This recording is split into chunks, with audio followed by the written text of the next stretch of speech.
miliaran spesies, jutaan organisme, tumbuh-tumbuhan, hewan, unsur-unsur yang ada, dan makhluk hidup lainnya.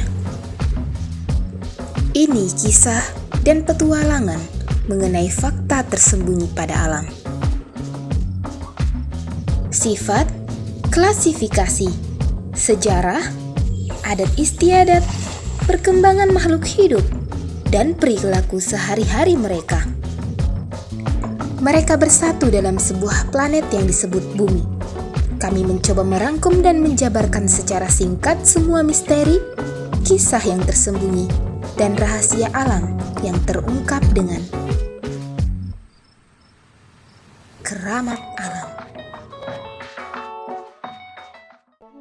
Seiring dengan berkembangnya ilmu pengetahuan manusia, maka semakin tinggi pula rasa keingintahuan mereka terhadap apa yang ada di planet ini. Itu memungkinkan ditemukannya tumbuhan baru dan senyawa baru yang awalnya bukan apa-apa bagi kehidupan.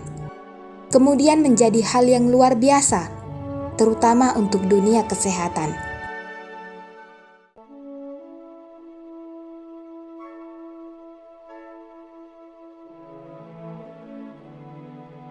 Jeringau, jerangau, dringo, delingo, jarango, jaranggu, dan aryango. Banyak sebutan untuk tumbuhan yang satu ini, khususnya di Indonesia. Tetapi di antara semua itu, yang paling populer adalah jeringau oleh orang Melayu. Jeringau atau Acorus calamus merupakan tumbuhan ternak yang sangat populer dari famili Acoraceae dalam genus Acorus. Mereka pertama kali ditemukan sekitar abad ke-7 di anak benua India, kemudian menyebar luas ke seluruh penjuru dunia melalui perdagangan rempah-rempah. Kita semua tahu bahwa zaman itu belum secanggih sekarang. Mereka menjadikan jeringau sebagai rempah karena aromanya yang khas, berbeda dengan aroma tumbuhan lain. Pada dasarnya, jeringau adalah tumbuhan jenis rumput yang memiliki rimpang atau umbi. Rimpangnya menghasilkan aroma yang tajam dan khas, kemudian membuat manusia pada masa itu menjadikan mereka sebagai rempah masakan.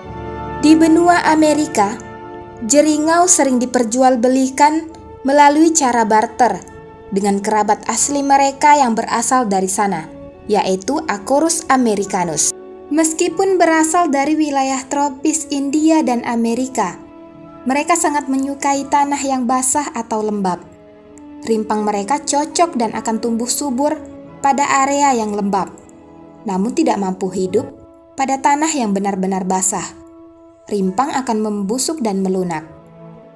Rimpang jeringau merupakan alat perkembangbiakan atau perbanyakan mereka. Tunas baru akan muncul dari rimpang yang tersegmentasi. Kulit rimpangnya berwarna coklat dengan isi rimpang berwarna putih. Mereka memiliki daun yang tebal dan panjang seperti pedang. Bukan hanya rimpangnya, daun mereka juga mengeluarkan aroma yang sama saat dipotong atau dikoyakkan. Tapi pertanyaan yang sangat penting adalah, bagaimana jeringau bisa menjadi obat herbal yang terkenal? Kita semua tahu bahwa mereka cukup terkenal dari sejak ratusan tahun yang lalu. Hingga saat ini telah digunakan sebagai obat herbal oleh masyarakat. Mereka merupakan salah satu tumbuhan yang menjadi bahan baku pembuatan ramuan anti malaria dan kanker. Bahkan termasuk dalam peringkat ke-17 sebagai tumbuhan yang paling banyak digunakan pada semua ramuan tradisional maupun modern di seluruh etnis dunia.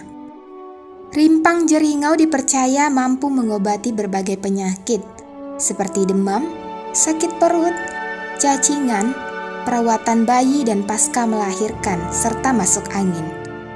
Jeringau telah ratusan tahun dimanfaatkan oleh manusia sebagai penunjang kehidupan baik dari segi ekonomi pada zaman dahulu hingga kesehatan di dunia modern. Kandungan senyawa baik dari jeringau telah ditemukan oleh para peneliti sejak abad ke-9. Di antara senyawa itu adalah monoterpen, sesquiterpen, fenilpropanoid, flavonoid, kuinin, dan senyawa alfa dan beta asaron. Kandungan tersebut bervariasi, tergantung pada genotip dan level ploidi tanamannya. Selain itu, dalam bahasa Ibrani atau dalam kitab orang-orang Yahudi, jeringau disebut sebagai alang-alang yang merupakan tumbuhan aromatik yang digunakan oleh mereka sebagai minyak urapan dan upacara atau ritual adat. Bahkan bagi orang Dayak, jeringau digunakan sebagai penghalang kuyang dan mengusir roh jahat. Sekian Keramat Alam kali ini. Sampai jumpa pada episode lainnya.